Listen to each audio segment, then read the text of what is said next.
ಇದು ವಿಧಿ ತಪ್ಸಕ್ಕಾಗಲ್ಲ ಅಂತ ಹೇಳಿದ್ರಲ್ಲ.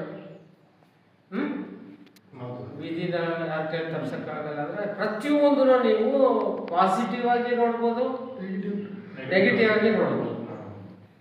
ಏನಾದರೂ ಆಗಲಿ ಎಲ್ಲ ದೇವ್ರ ಚಿತ್ತೆ ದೇವ್ರ ಬಿಟ್ಟಂಗಾಗಲಿ ಅಂದ್ಬಿಟ್ಟು ನಾವು ಕೆಟ್ಟ ಚಾರಿಗಳೆಲ್ಲ ಮಾಡ್ಕೊಂಡು ಹೋಗಿ ಅದನ್ನು ದೇವ್ರ ತೀರ್ಮಾನ ಅಂತಂದರೆ ಅವ್ರು ರೋಹಿತ್ ಹೇಳಿದಾಗೆ ನಾವು ಗುಂಡಿ ನಾವು ತೊಡ್ಕೋತೀವಿ.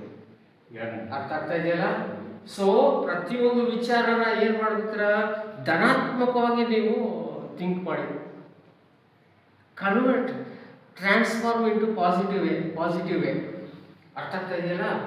ಇವತ್ತು ಇದರಲ್ಲಿ ಇನ್ಫ್ರಾರೆಡ್ ರೇಸು ಕಣ್ಣು ಕಾಣಿಸ್ತಾ ಇರೋ ಕಣಗಳನ್ನ ಕ್ಯಾಪ್ಚರ್ ಮಾಡುತ್ತೆ. ಕಣ್ಣಿಗೆ ಕಾಣಿಸ್ತಾ ಇರೋದು ಅಂದರೆ ಕತ್ಲೆಯಲ್ಲಿ it can capture the images of atom ಹಿಡಿತಿದೆ. ಈ ಒಂದು ಬೇಸಿಸ್ ಮೇಲೆ ನೆಗೆಟಿವ್ ಎನರ್ಜಿಗಳಿದ್ದಾಗ ಯಾವ ಕ್ಯಾಮ್ರಾ ಅದು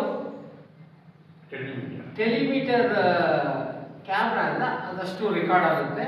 ದುಷ್ಟಶಕ್ತಿಗಳು ಇದೆ ಅಂದರೆ ನಮ್ಗೆ ಹೆಂಗೆ ಗೊತ್ತಾಗುತ್ತೆ? ಎರಡು ಸಿಗ್ನಲ್, ಟೆಂಪ್ರೇಚರ್ ವೇರಿ ಆಗುತ್ತೆ, ಎಲೆಕ್ಟ್ರೋಮ್ಯಾಗ್ನೆಟಿಕ್ ವೇವ್ಸ್ ಏನಾಗುತ್ತೆ ವೇರಿ ಆಗುತ್ತೆ.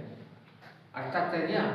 ನಾವು ದೇವ್ರನ್ನ ನಂಬಲ್ಲ ಅಂತಂದ್ರೆ ದೇವ್ರ ಬಗ್ಗೆ ನಮ್ಗೆ ಗೊತ್ತಿಲ್ಲ ಅಂತ ಅರ್ಥ. ದುಷ್ಟಶಕ್ತಿಗಳನ್ನ ನಂಬಲ್ಲ ಅಂತಂದ್ರೆ ದುಷ್ಟಶಕ್ತಿಗಳ ಬಗ್ಗೆ ನಮ್ಗೆ ಗೊತ್ತಿಲ್ಲ ಅಂತ ಅರ್ಥ.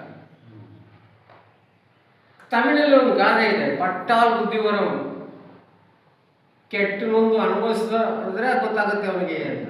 ಆ ಪರಿಸ್ಥಿತಿ ನಮ್ಗೆ ಆಗಬಾರ್ದು. ಈಗ ನಮಗೆ ನಾವೇ ಕೆಟ್ಟ ಪರಿಸ್ಥಿತಿಗೆ ತಗೊಂಡು ಆಮೇಲೆ ಪಾಠ ಕಲಿಯೋದು ಯಾಕೆ?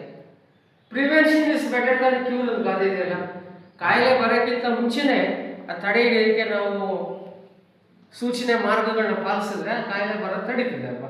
ಒಬ್ಬನಿಗೆ ಶೀತ ಬಂದಿದೆ ಮನೆಯವರಿಗೆ, ನಾವೇ ಖರ್ಚಿಗೆ ಹಾಕೊಂಡು ದೂರ ಇದ್ಬಿಡೋದು.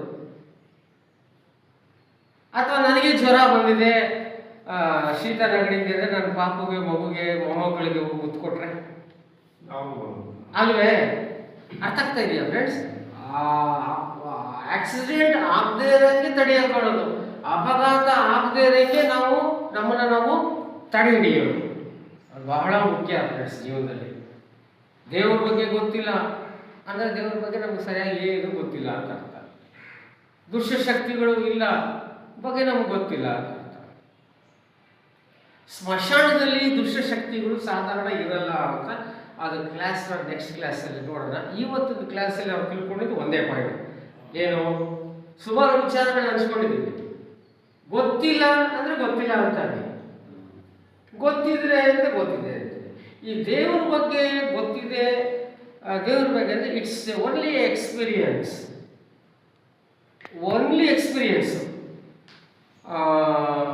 ದೊಡ್ಡವರುಗಳು ಬುದ್ಧಿಜೀವಿಗಳು ಹೇಳಿದ್ದಾರೆ, ಪ್ರೇಯರ್ ರಾಟ್ಸ್ ಮೆನಿ ಥಿಂಗ್ಸ್ ಅಂತ. ಪ್ರಾರ್ಥನೆಯ ಬೇಡದೇ ಇರೋದೆಲ್ಲ ನಾವು ತೊಡೆದಾಕ್ಬೋದು ಅಂತ. ಅದು ನೋಡಪ್ಪ, ಪ್ರಾರ್ಥನೆ ಮಾಡಿದ್ದೀನಿ, ಇಷ್ಟು 50 kg ಪ್ರಾಬ್ಲಮ್ ಇತ್ತು, 50 kgನೂ ವಾಸಿ ಆಗೋಯ್ತು, ಪ್ರಾಬ್ಲಮ್ ಹೊಟ್ಟೋಯ್ತು, ಹಂಗೆ ಹೇಳೋಕ್ಕಾಗಲ್ಲ. ಅದೆಲ್ಲ ನಮ್ಮ ಅನುಭವ ಬರೋದು. ನಮ್ಮ ಅನುಭವಕ್ಕೆ ಪ್ರೇಯರ್ ಮಾಡಿದಾಗ, ಪ್ರಾರ್ಥನೆ ಮಾಡಿದಾಗ, ವಿಶ್ವಾಸದಿಂದ ಪ್ರಾರ್ಥನೆ ಮಾಡಿದಾಗ ನಾವು ಏನು ಒಳ್ಳೇದಾಗ್ತಾ ಇದೆ ಏನು ಅನ್ನೋದನ್ನು ನಿಮ್ಮ ಅನುಭವಕ್ಕೆ ಬರೋದು. ಅರ್ಥ ಆಗ್ತಾ ಇದೆಯಾ ಫ್ರೆಂಡ್ಸ್? ಅರ್ಥ ಆಯ್ತಲ್ಲ? ನಂಬಿಕೆ ವಿಶ್ವಾಸ ಇದರಿಂದ ನಿನಗೆ ಒಳ್ಳೇದಾಗ್ತಾ ಇದೆ ಅಂದರೆ ನಿಮಗೆ ಫೀಲ್ ಆಗುತ್ತೆ. ಲಕ್ಷಾಂತರ ದೇವರುಗಳಿದ್ದಾರೆ, ನಿಮ್ಗಳಿಗೆ ಯಾರೋ ಒಬ್ಬರು ದೇವ್ರ ಮೇಲೆ ನಿಮಗೆ ನಂಬಿಕೆ ಇದೆ, ಕಾಪಾಡ್ತಾ ಇದ್ದಾರೆ. ಬೇರೆ ದೇವರುಗಳೆಲ್ಲ ನೀವು ಅಷ್ಟು ನಿಮ್ಮ ಮೈಂಡಲ್ಲಿ ಪರಿಣಾಮ ಬೀರಲ್ಲ. ಕೆಟ್ಟದನ್ಸು ಬಿಡ್ತಾ ಇದ್ದಾರೆ, ಸೈಂಟ್ ಆಂಟೋನಿನ ನಾವು ನೆನೆಸ್ಕೊತೀವಿ, ಆಂಜನೇಯ ಸ್ವಾಮಿನ ನೆನೆಸ್ಕೊತೀವಿ. ಸರ್, ದೇವಮಾನಗಳ ಮತ್ತು ಭೂಮಿ ಮೇಲೆ ಇದ್ರಂತಲ್ಲ, ಅವರೆಲ್ಲ ಎಲ್ಲವರು ಅದನ್ನ ನಾನು ನೆಕ್ಸ್ಟ್ ಕ್ಲಾಸಲ್ಲಿ ಮಾಡೋಣ. Okay, thank you.